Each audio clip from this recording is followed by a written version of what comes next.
Hello everyone, it's Melanie from Mel's Inky Fingers, and I am going to share these incredible masks with you today from the Linked Together bundle. These are called the Linked Together Decorative Masks.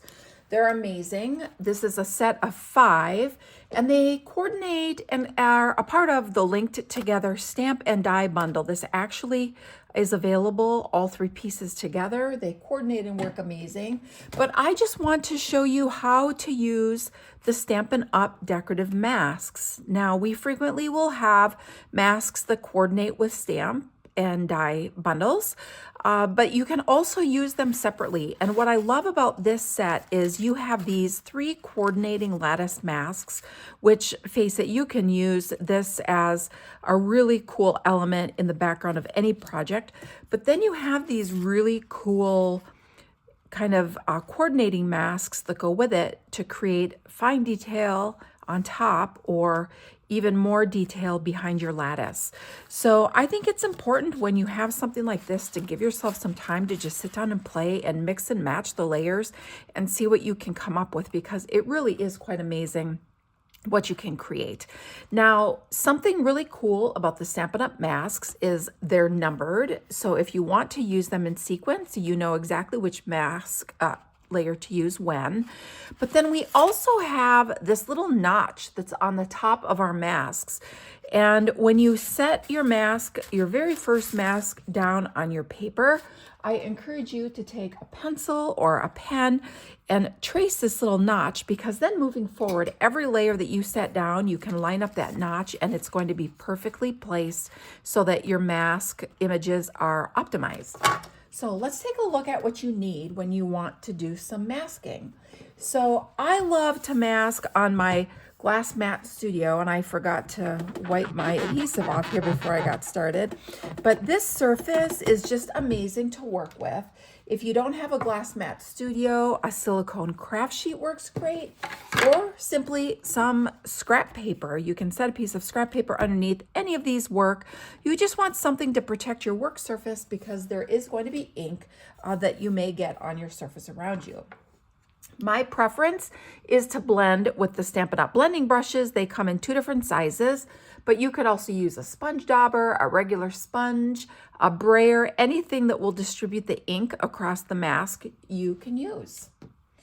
Then for cleaning your masks, I prefer to use this cleaning cloth that comes as part of the Glass Mat Studio. I use it for so many things, but you could also use a piece of paper towel, and you can just dampen this a little bit, because you will want to wipe down your masks in between using different ink colors. And then last but not least, I kind of live on the edge and I just hold my masks and cardstock in place. However, sometimes it does backfire and things will shift. So if you want to assure that your masks and your cardstock stay in place, you could use some washi tape or some painter's tape. I also really like the 3M repositionable Post-it tape. So any of those will work. Anything that will easily peel off your cardstock and not ruin it is going to work.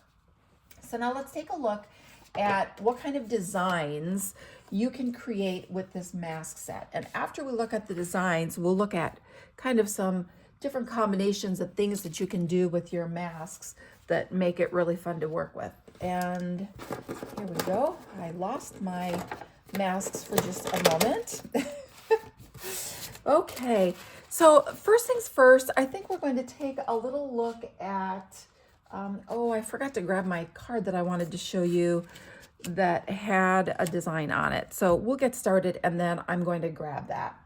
So these are the 3 lattice masks, and I really love how these layer together. And you can see that the lattice portion that does not ink is a little wider as you go down your masks, and as your masks layer on top, it gets more and more narrow. So you can create this really cool depth in your inking. So I'm going to start with mask actually 1.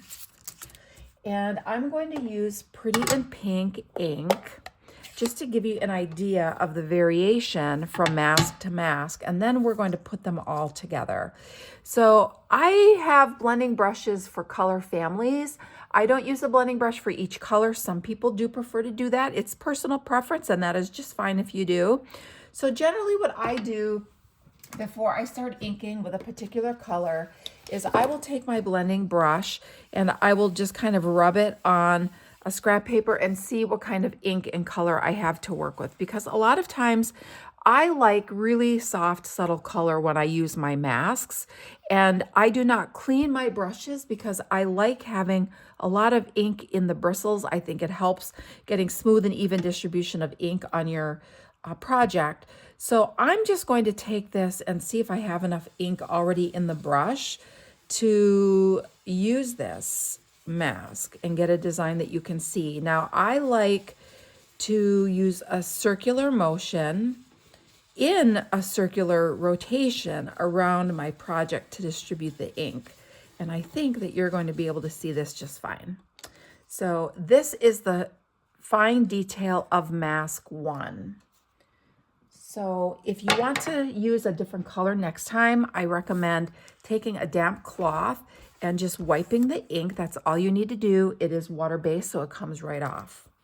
Now, let me pull in mask 2 so that you can see the variation from the lattice design that's on here.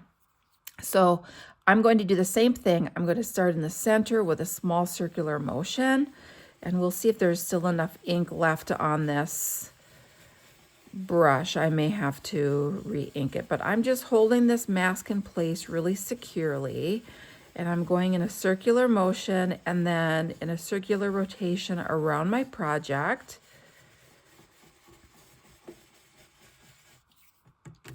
And you can see the difference from mask 1 to 2. And again, we have our masks numbered 1, 2.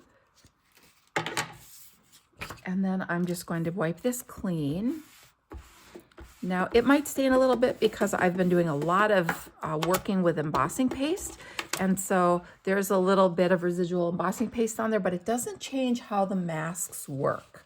So now let's put mask 3. So here's our mask 3. And I'm going to put a little more ink on here. I'm going to really work it into my brush so that I don't have any blotches on my project. And we'll start in a circular motion here. And working around the project. You can even go in the opposite direction.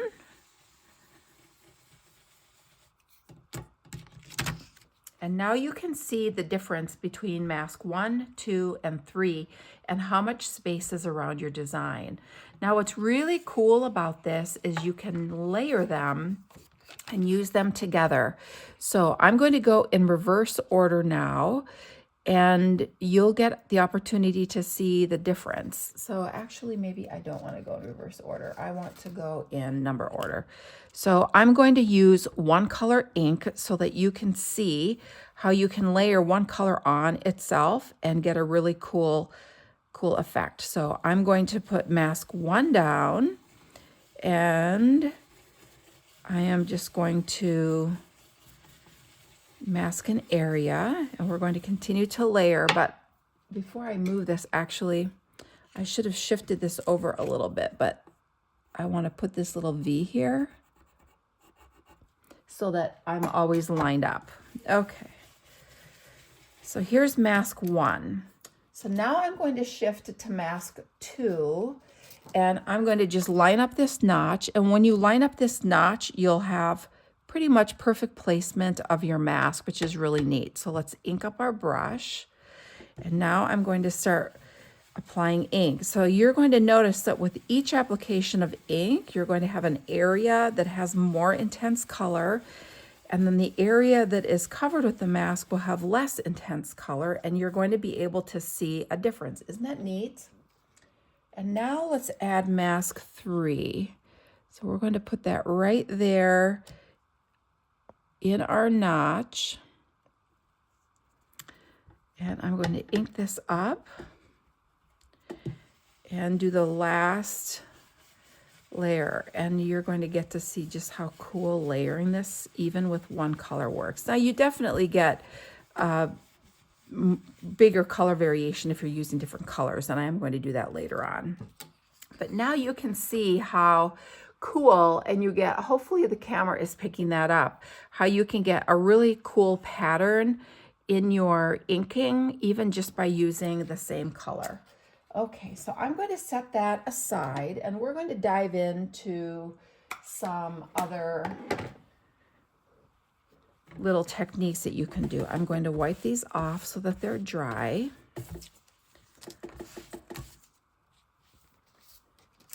And this is, you can also run these under water and then just dry them on a towel if you want, whatever you find easiest.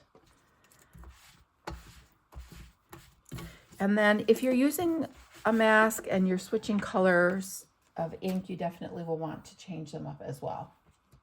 Okay, now I do want to show you the other two masks. So you have mask 4 and mask 5, and I'm going to grab a project that I made with mask 4 because it really shows how cool that mask is. So one moment.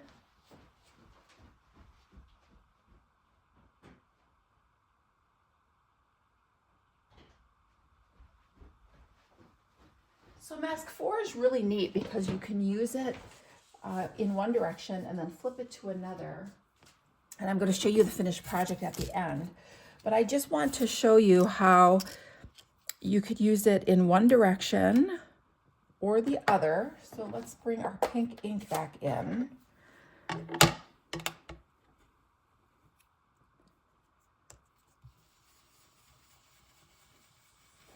And we're going to ink it with the points down first. So you have the little points down, and you can see how that looks really cool. But then you can rotate it 180, and you can line up the points.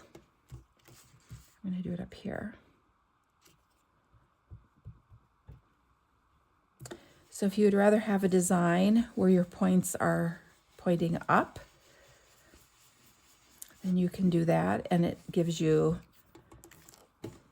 the same look.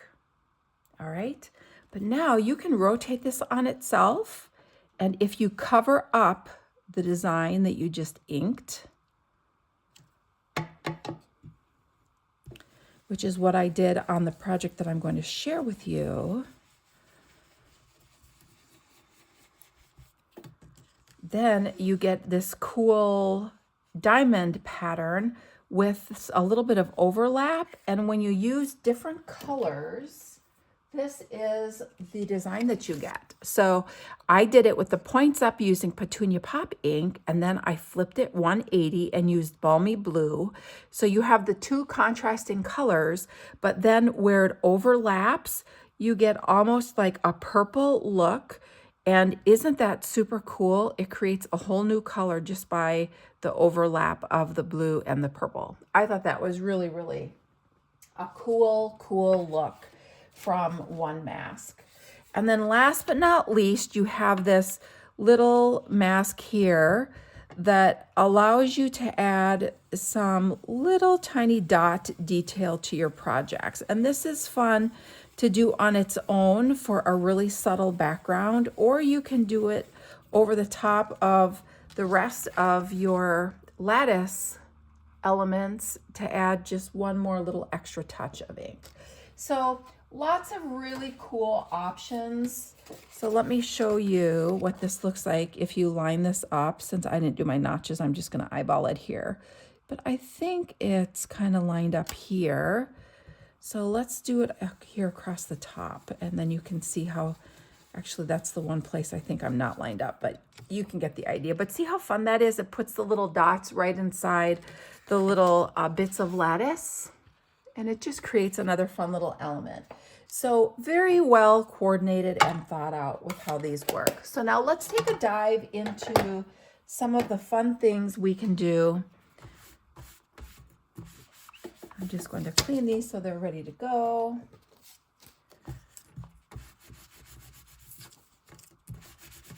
All right, and we'll let those dry.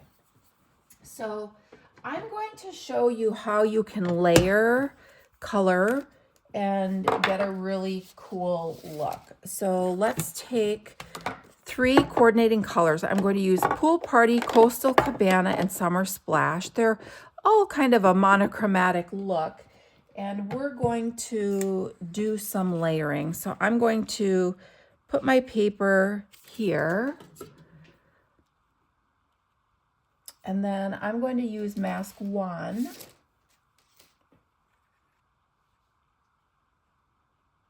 And I'm going to line it up here on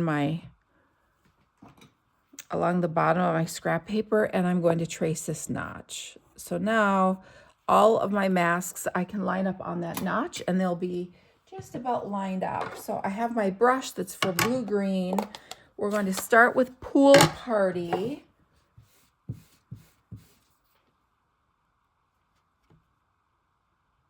And you can tape this if you would like.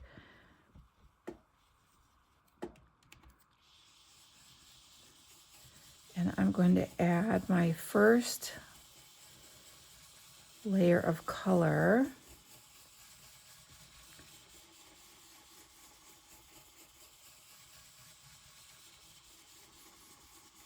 And each layer of color, I'm going to kind of pull it in a little bit. All right, so that's mask 1. It's so pretty, just like that. I like it just like that. Okay, so now mask 2, we're going to line up that notch. And it's kind of hard to see, to make sure that you're lined up and even. But I think I'm going to do this. Okay, and now we're going to change our ink to Coastal Cabana. So we're going a little more intense with our color.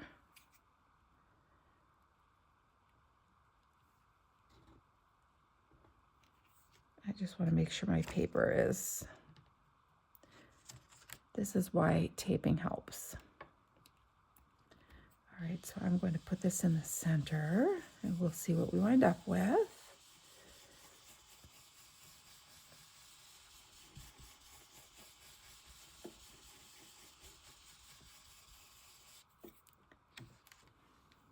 So that's pretty. So you get a little bit, you can see it's not totally lined up.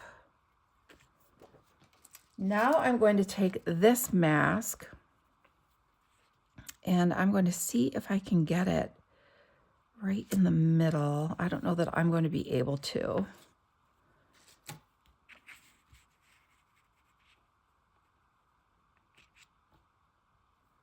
It's shifted off just a little bit.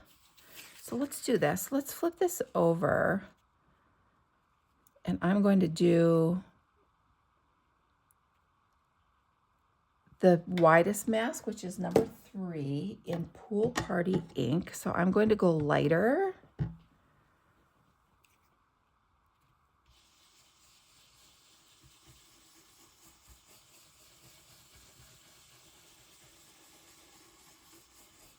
So that you can see the difference between going from thin to wide and then wide to thin. Okay, so that's really cool. And now I'm going to go with this number 1 mask.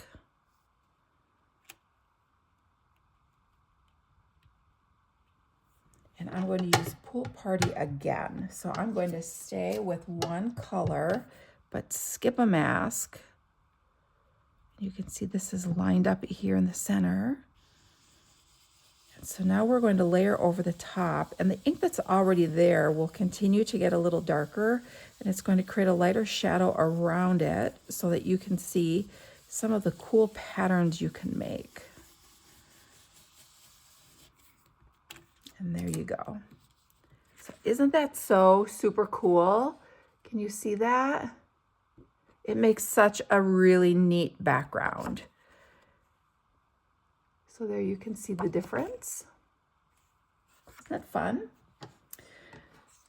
Okay, and now we're going to do a little bit of layer shifting. So we're going to move on to a different color. And this time I'm going to use blue. I'm sorry, beige. I'm going to use basic beige. I was looking at something blue and misspoke. And crumb cake. So you can see the and let's do mask 2. So I'm going to put a little piece of white cardstock down. I'm going to line this up down here, and we're going to line up our notch for mask 2. And we're going to use basic beige. Let me wipe off the blue ink here so we don't get it on our project. Kind of push that into our blending brush.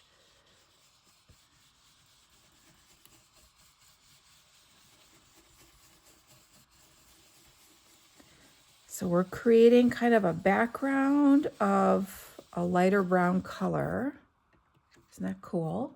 Now I'm going to take mask 1, line up my notch. You're going to get right over the top. But if you shift this, half of the design, now watch what we're going to have. I'm going to clean this brush a little bit and get a little bit of the color off. I'm just rubbing it on a paper towel, and that will help pull some of the color off. And this is going to create almost like an argyle. It's really, really cool. So now I'm just going to lightly go over this and add just a little bit of color to the background with basic beige again.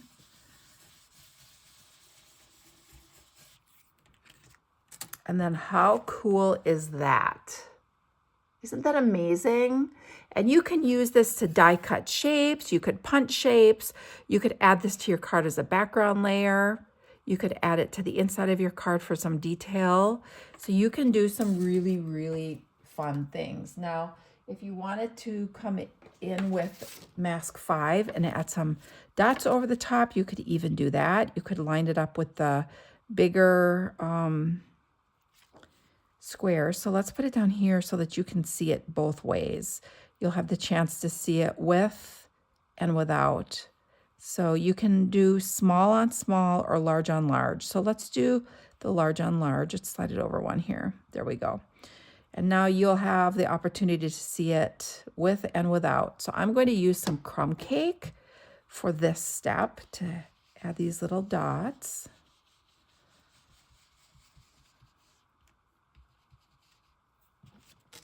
And now you can see that you have just that little extra element of interest on your project, with and without.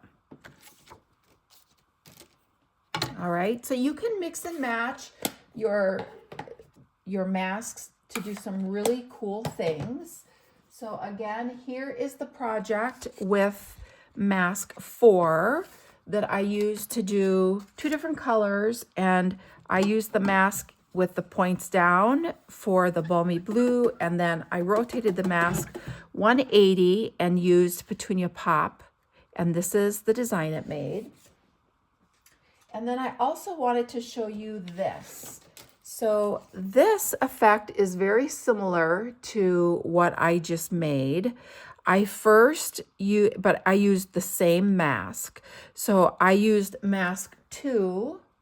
So that's this mask here. And I first laid down a light layer of color, and I can even show you what I did here. I have a scrap of paper to get this look. I laid down my mask, and then I blended my color, and I kept the color really light for that background, almost like a shadow. And I really like to use the ink that's already on my brush as opposed to bringing in more ink. I think it gives you a really nice soft look.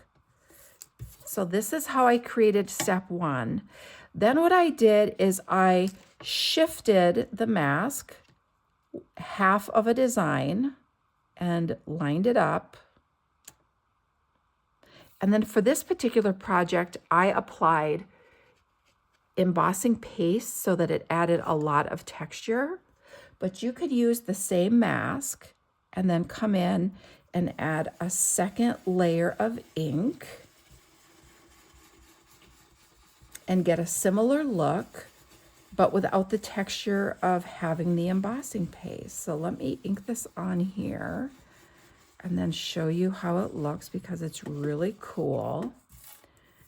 And that's how it looks when you do ink on ink. This is how it looks when you do embossing paste on ink. So isn't that cool? Really, really neat interest to your projects.